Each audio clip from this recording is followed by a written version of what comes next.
여러분, 안녕하세요. 오빅베어입니다. 무더운 여름 잘 지내고 계신가요?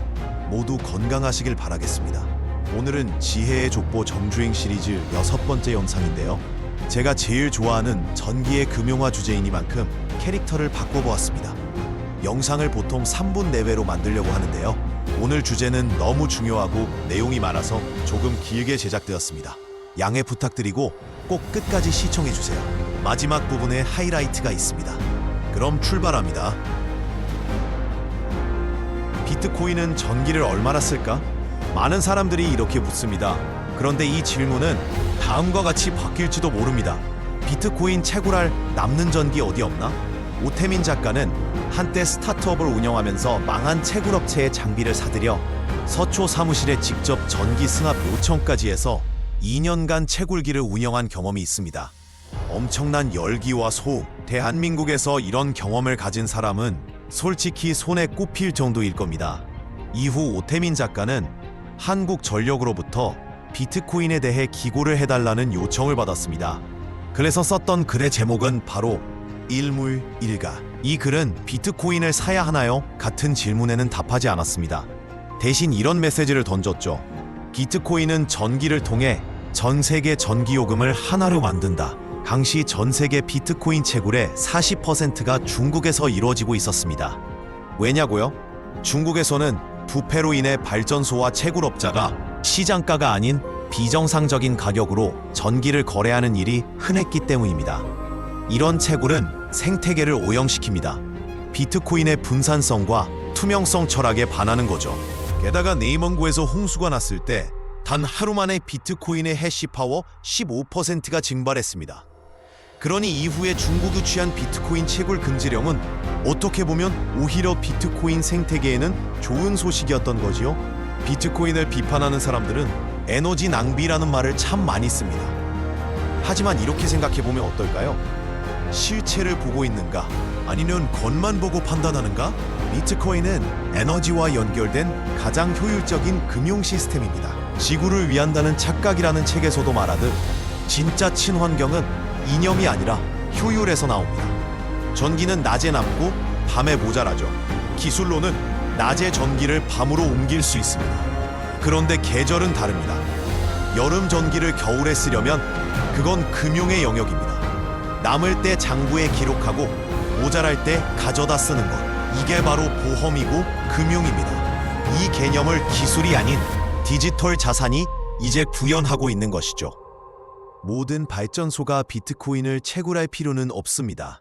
남는 전기로만 하면 됩니다. 비트코인은 전력 수요가 낮을 때 채굴되고 피크 타임엔 자동으로 멈춥니다. 이건 규제가 아니라 가격이 알아서 합니다. 이게 바로 시장의 힘이고 경제학자들이 말하는 최적화된 분산 구조입니다. 이것이 바로 오태민 작가가 최초로 제안한 전기의 금융화 개념입니다. 다시 한번 말씀드립니다. 오태민 작가가 최초로 제안한 전기의 금융화 개념입니다. 전기의 금융화, 지금은 어떻게 이루어지고 있을까요? 이와 관련된 2개 논문을 한번 간단히 살펴보도록 하죠.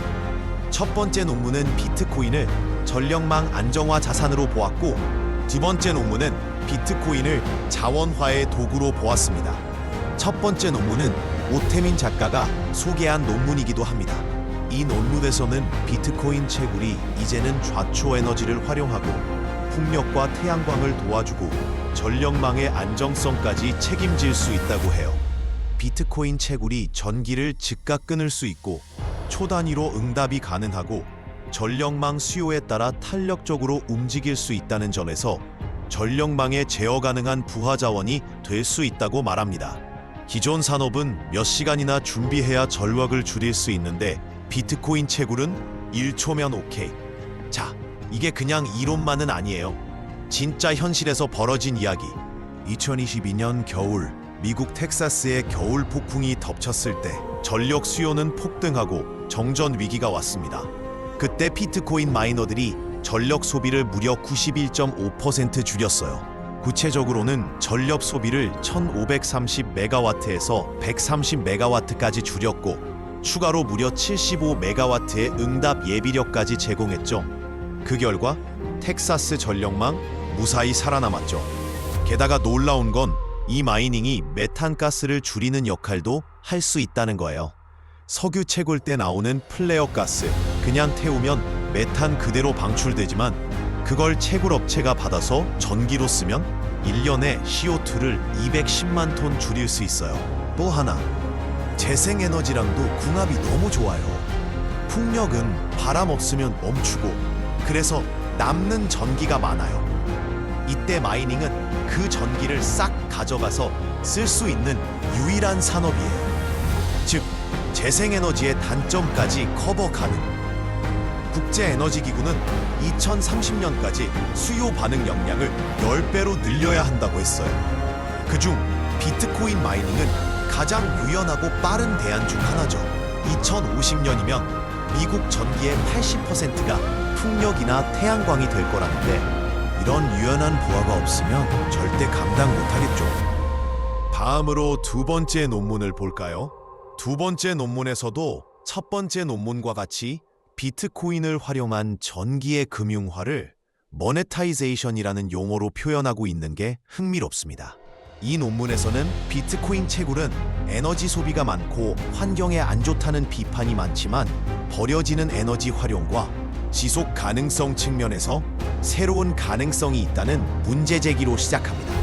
비트코인 채굴은 남는 전기, 유휴 에너지, 버려지는 가스 등을 경제적으로 바꾸는 자원화 도구가 될 수 있으며, 신재생 에너지 연계, 그리드 안정화, 지역 커뮤니티 협력 등을 통해 환경과 경제 둘 다 잡는 모델이 가능하다는 것이 핵심 주장인데요. 논문에서는 엑선모빌, 코노코필립스, 엘살바도 정부, 그리폰 등 22개의 실제 사례를 분석하였습니다.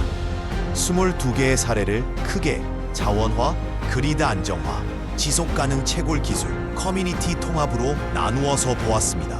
이 중에 자원화 사례만 한번 살펴볼까요? 엑손모바일은 유전에서 나오는 여분 천연가스를 비트코인 채굴에 활용하였습니다. 코노코필립스는 남는 가스를 채굴업체에 판매하여 채굴에 사용하였습니다. 가스프롬 네프트는 시베리아 유전에 버려지는 가스로 비트코인 채굴을 하였습니다. 스탠더드 비트코인은 고립된 가스전에서 나오는 유육가스를 채굴에 사용하였습니다. 웨스펜 에너지는 매립지에서 나오는 메탄가스를 채굴에 사용하였죠. 스트롱홀드 디지털 마이닝은 태석탄을 연료로 전기를 생산해 채굴하였고, 동시에 토지 복구도 했습니다. 그리니지 제너레이션은 옛 석탄 발전소를 천연가스로 전환해 채굴에 활용하고 지역 전력망 안정 확보에도 기여하였습니다. 가빠니는 식품 공장에 남는 열과 태양광을 채굴에 재활용하였습니다. 자원화 사례 외 나머지 사례들은 다음과 같습니다.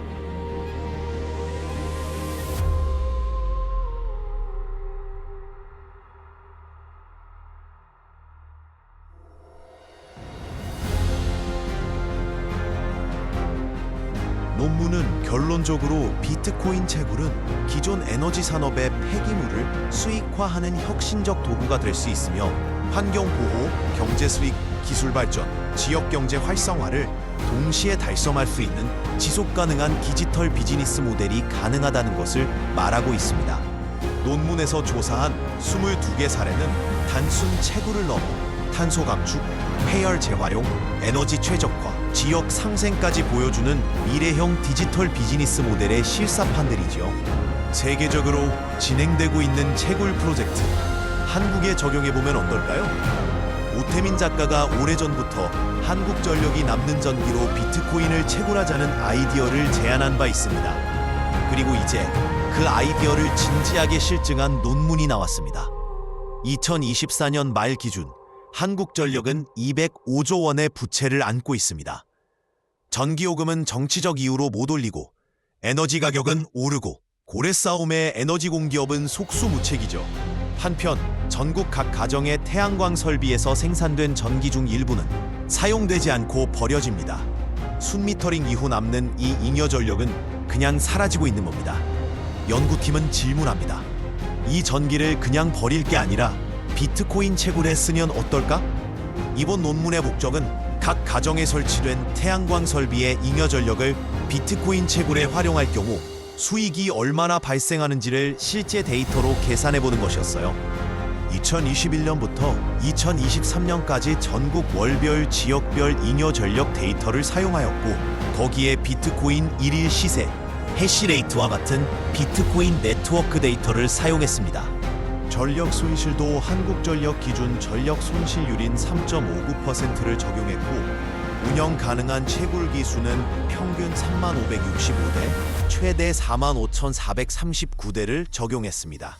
2021년부터 2023년까지 3년간 월 평균 운영 가능한 채굴기 대수와 최대 개수를 추정한 것이죠. 이 조건으로 2023년 한 해 동안 가정에 설치된 태양광 장치에서 발생하는 잉여 전기를 비트코인 채굴에 사용하였을 때 연간 비트코인 채굴량과 순이익을 분석하였습니다. 가정에 설치된 태양광 장치만 고려하였는데도 그 결과는 놀라웠습니다. 평균 기기를 적용했을 때에도 순이익은 3,796억 원이었습니다. 결과가 놀랍지 않나요? 태양광에서 발생한 잉여 전력으로만으로도 이 정도 효과가 있는데, 원자력, 수력, 풍력, 석탄 등 대규모 발전소에서 발생하는 잉여 전력을 활용하면 그 규모는 훨씬 더 커질 것입니다. 하지만 현실은 쉽지 않습니다. 현행법상 한국전력은 전기 판매 외 사업을 못합니다. 장비 투자비, 냉각 시스템, 전력 인프라 등 초기 비용이 큰 문제도 있고, 지역별 전력 인프라 최적화도 필수입니다.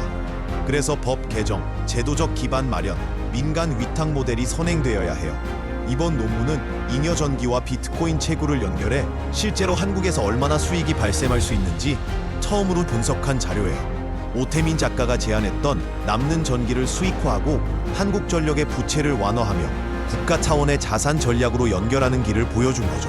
오태민 작가가 오래전부터 제안한 그 아이디어가 드디어 현실적인 논의의 장으로 올라온 지금, 우리에게 필요한 건 단 하나, 상상력을 실행으로 옮길 제도적 용기입니다. 지금까지 살펴본 이 모든 변화는 비트코인이 가격을 갖고 있기 때문입니다. 가격이 있기에 에너지를 위치와 시간에 상관없이 저장하고 이동할 수 있습니다. 비트코인은 에너지의 금융화이자 에너지의 인터넷입니다. 처음 질문으로 돌아가 볼까요? 비트코인이 환경을 파괴한다고요? 정말일까요? 이제는 실체를 보는 눈을 가질 때입니다. 우리가 보는 것 너머의 의미, 그 안에 숨어있는 가능성을 찾아야 합니다. 전기를 통해 세상을 바꾸는 비트코인처럼 말이죠. 모빅베어였습니다. 감사합니다.